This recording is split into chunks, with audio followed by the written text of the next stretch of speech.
Hello, sorcerers! The summer's over, and I'm sure you're looking for a meaty, juicy topic to sink your teeth into, a procurement topic that will keep you enthralled for the remainder of this video. And I know you're gonna be super excited when I tell you that the topic is paying suppliers. Oh my God, Joe, that's the most boring topic in the history of boring. Stay with me, people. This is a major pain point in the procurement field, and nobody ever talks about it, except for me. Let's do this. So why is it so difficult to pay a supplier? Most modern procurement organizations use some kind of system to pay a supplier. And the minute you use a system, a singular system, to pay a supplier, that immediately adds complexity because that supplier is most likely not using your system. I've mentioned this in other videos, but I'm going to repeat this and I'm going to go a little bit deeper. Back in the day, if you wanted to pay a supplier, most likely your accounts payable department sent them a check. But checks are bad. Why are checks bad?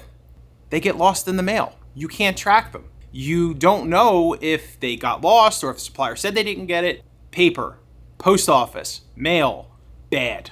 The next step up, obviously, is either an electronic payment, an ACH payment methodology, or maybe even a wire transfer.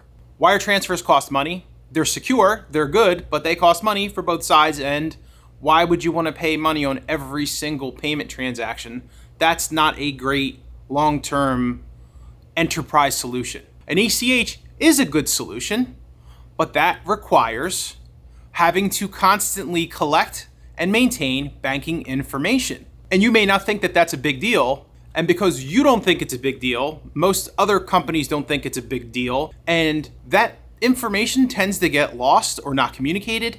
And then you find out that a supplier doesn't get paid because, 6 months ago they changed their bank and nobody told anybody. And next thing you know, you have a supplier screaming saying they haven't been paid for 6 months. And you find out that they've never told anyone that they've updated their ACH payment information or something of the sort. It can be very frustrating, and that account maintenance conversation is going to be prevalent throughout this video because nobody values updating that information until it becomes a major problem or someone isn't getting paid. So while ACH payment information is a preferred vehicle to physically pay a supplier, the effort to collect that information and to onboard a supplier into a payment process can be time-consuming and difficult. And this is where a lot of procurement technology companies, procurement software companies came in and said, we're going to create a network. And I've done videos on the networks before, and spoiler alert, I dislike them because they add even more complexity into the conversation. In the previous example, it's hard enough to collect a supplier's accurate W-9 information, making sure that's up to date, making sure their ACH information's up to date, and having the right procedures and protocols in place to make sure that fraud isn't happening, like some random scammer calling a company saying, we've randomly changed our W-9 and our ACH payment information. Make sure you send the check to somewhere sketchy. That happens. Enter the networks. Now you have a third party that is requiring your company to have an account and to have a system to send out POs, we'll get to that in a second, and for the company to send in invoices, which means the company that you are attempting to pay that is providing you a service needs to have an independent account with said third party. And you need to have an accurate account with said third party. And what happens when someone has a conflict with the third party and now the supplier can't get paid? This happens all of the time. You're introducing a new dance partner, and I literally said this in the video where I talked about this, and you are just adding another layer of complexity, and I can almost guarantee you when these problems arise, that third-party company will not take any accountability for the problems that arise. Even in the most simplest transactional of terms, as you move up layers and you want to use better, more compliant systems, you keep adding a layer of complexity, which is already difficult because people don't value these basic informational maintenance tasks. Then you add the conversation of compliance.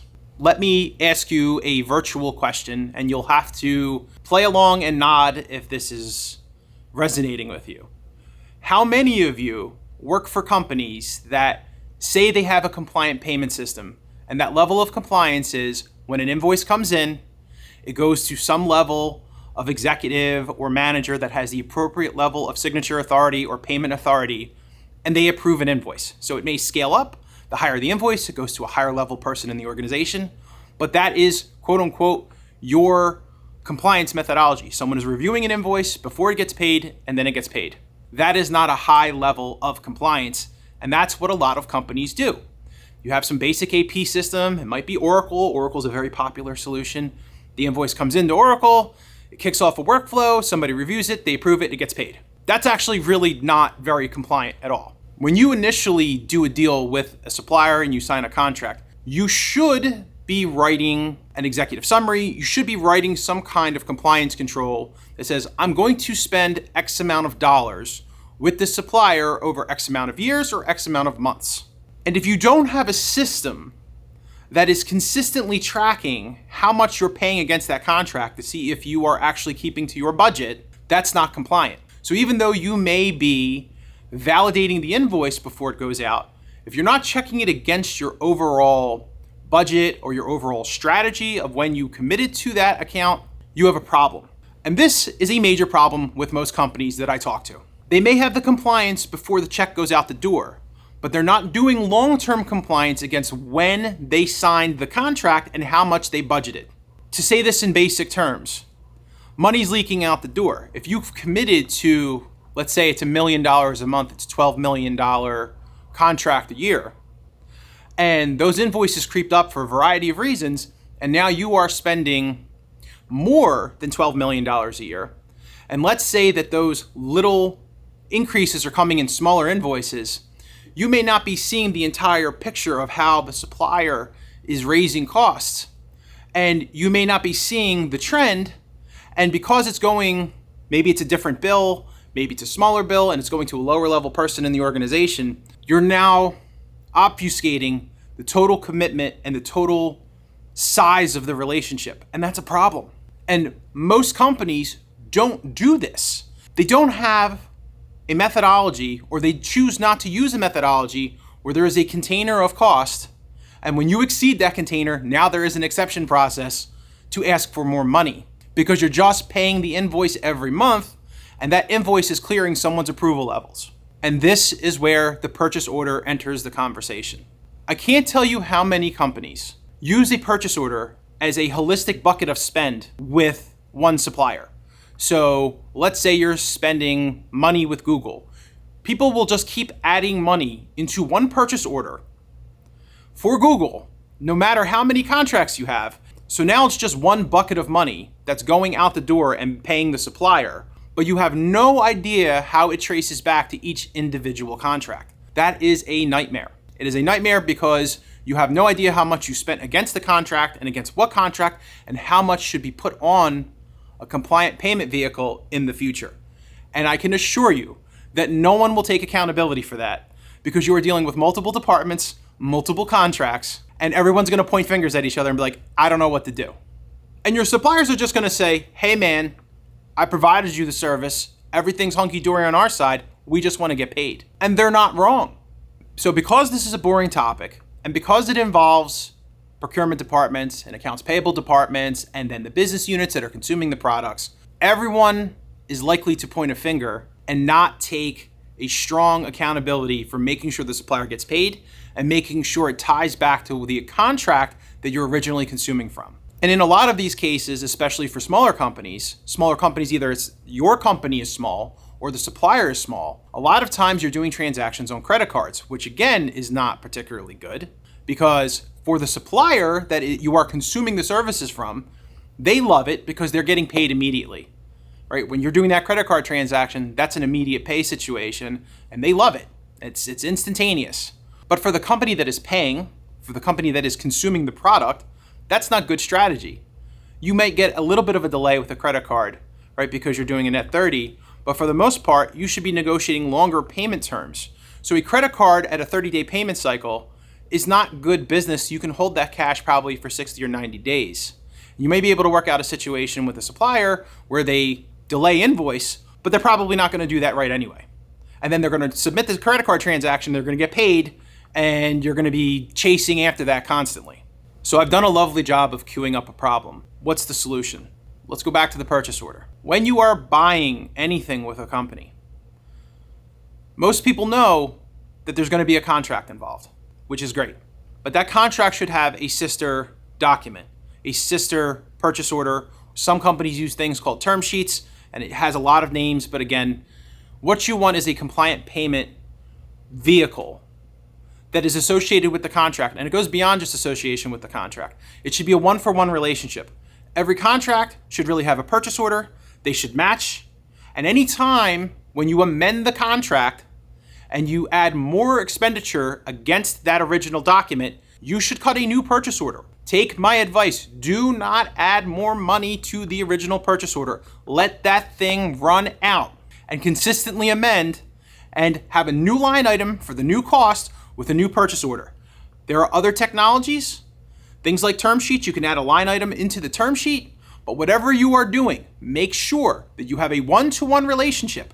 I cannot stress this enough. If you are not doing that, you are going to not understand where the money is going, how it's being spent, and how to trace it back to the contract. And if you can't do any of that, you do not have compliant spend. Another solution that companies deploy, especially for really complicated contracts, is a third-party payment system, a third-party management company. This is very common for like telecom bills for big companies. The telecom bills are so complicated and there's so many line items that there are specialized third-party companies that will review them and then execute the invoice. They'll pay the invoice, and then you pay that company, you reimburse them for the expenditure. So they review them, they know what the appropriate market rates are, they'll look at the contract that you negotiated, and they will micromanage every single line item. And frankly, those solutions, if your company's big enough, are well worth it. Another problem with large corporations is the person that may have approved a purchase. What happens when a company reorganizes? What happens when that person leaves? What happens when that particular account has been fairly quiet? Everything's been hunky-dory. Everything's been getting paid. Now you're up for a renewal and nobody knows where the money was coming from and who to reach out to because you're 5 organizations or reorgs deep. You're like, where do we go with this? Everybody's gone. For the customer in this situation, or even for the supplier, you don't have any idea how much time is exhausted trying to track somebody down to authorize a payment for something that is legacy and old. Or if you've acquired a company and you've done a bunch of reorgs, there's no paper trail, and you're like, who owns this? Who can approve this? Is this really what they want? Is this really what they're buying? This happens so frequently in large corporations. So if you're sitting around wondering, why does this all take so long? Why is this supplier calling me and saying they're not getting paid? These are the type of things that come up. This is just the nature of large corporations and paying suppliers. This is not an easy process because this is not an area where companies invest. There are no fancy, wonderful tools. They're all okay. They're all kind of there. They get the job done, but nothing is super automated. In this world where we're constantly talking about artificial intelligence, these are the areas where no one is investing in. They're not looking into this type of solutioning because honestly, it's really not sexy. If you've made it this long into this video and you've listened to all of this, thank you, right? But a lot of people will check out and be like, that's not important to me. And that's why payment issues are consistently a problem even into 2023. The same problems from the 1980s are happening today, the same exact issues for the same exact reasons. And the solution is ultimately making sure that you have very tight payment controls. One last thing I want to hit before I end this video is consuming variables. So purchase orders are easier when you have a set amount of payment every month. The supplier is invoicing the same static amount every month for a duration in the contract. But what happens when you are consuming variable amounts? You have an established rate card, you have an established rate for items or services, but you don't know how much you're consuming every single month. And now you're like, well, what do I do with the purchase order now? How do I establish that when there's a variable rate? And I'm going to tell you, the best way to handle that is to establish a budget. So you are guesstimating you're going to use X amount in X amount of years or months. And then if you run out of money, that means that you are over consuming, and you should be having a conversation with the business leader to say, number one, we're going to have to establish more budget. But number two, did you actually plan for this? Did you realize that you are consuming so much faster than you initially assumed, and now your purchase orders run out of money? So it is a warning flag to actually have a strategic business conversation. And if you are not doing those types of setups, those types of purchase orders, and you're not establishing those budgets, and you're just letting someone approve an invoice every month, you are not fully understanding how much money is going out the door. When you are dealing with variable consumption, set a budget on a purchase order, and don't keep adding money to a purchase order. Set up a new approval limit once you've exceeded that dollar amount. So purchase orders are your friends. Let's get into that. Purchase orders or term sheets or whatever they are your friends. Keep them at a hard line when it comes to budgeting. Don't keep adding money to those established vehicles. Go through the approval process to add more when you append the contract. In variable consumption matters, set a budget, and when you've gone over budget, go through the approval process for more money. Assume whatever it is for the duration of that contract that you're going to go with that higher rate, because it's going to raise eyebrows and it's going to lead to conversations that are critical. And lastly, don't give your AP department and procurement people a hard time, especially when they are auditing the W-9s and all of the contact information for suppliers. I can tell you from personal experience, there is really no good solution to repeatedly get contact information and update all of those basic information points. Whether it's who your account rep is, they change constantly, what the tax ID of the company is, what their ACH and banking payment information, these things can change constantly. Especially, look at what happened 6 or 7 months ago with the banking situations in Silicon Valley Bank. A lot of companies had to pivot to a different payment solution, to a different bank, and it takes months to peel that back and get the notifications. So you may be thinking, there's got to be a better way to do it. Personal advice, something like a CRM solution, like a Salesforce or some other tool where a external party, like a supplier, can go up and update their own information, and there's a regular audit point where they're doing it themselves, as opposed to you having to go and solicit it, is critical. And again, there's not a lot of specialized tools that do exactly what I just said, especially for the banking information. So that was a lot. And I know whatever side you are on this topic, whether you're the supplier, whether you're the AP department, whether you're the procurement department, whether you're the customer, everyone is frustrated about this. Nobody really talks about this unless there is a catastrophic issue. And what usually happens is some VP at the supplying company is like, I'm going to shut your services off. I haven't been paid in 6 months. And then suddenly everybody cares. Try to take some of the things that I said, some of the preventative measures, and think about how to do these things in compliant, smart buckets so you don't run into problems later. And I will also admit, some of this stuff is extra work. So if you haven't been doing it before and you're like, oh, well now I need to put this on a purchase order as opposed to just it going out through a payment and I just have to click something in the payment system, in the ERP system. And now this seems like it's going to be a lot more work. It is more work. It is definitely more work. But when you are trying to make sure that your company is not being overcharged and you're trying to understand how much you are spending, especially in these times where belts are getting a little bit tighter, take the extra step because it's actually the right thing to do. I'm telling you, I'm super passionate about this. It is the right thing to do, even if it's a couple of extra steps. And when you actually understand where the money is going and how it is going out, it will actually create a lot of intelligence and strategy for you over the coming months and years. The next time you do that renegotiation or you renew that contract, you're going to know a lot more about how you're spending and why you're spending, and it's going to make you better at consuming. I said enough. I've said too much. Thank you for watching this video. I'm sorry if it was boring, and if you hung in with me, you hung in there through the end, thank you. If you have questions, please leave them in the comment section below. Have a great day, and I'll be back in 2 weeks. Take care.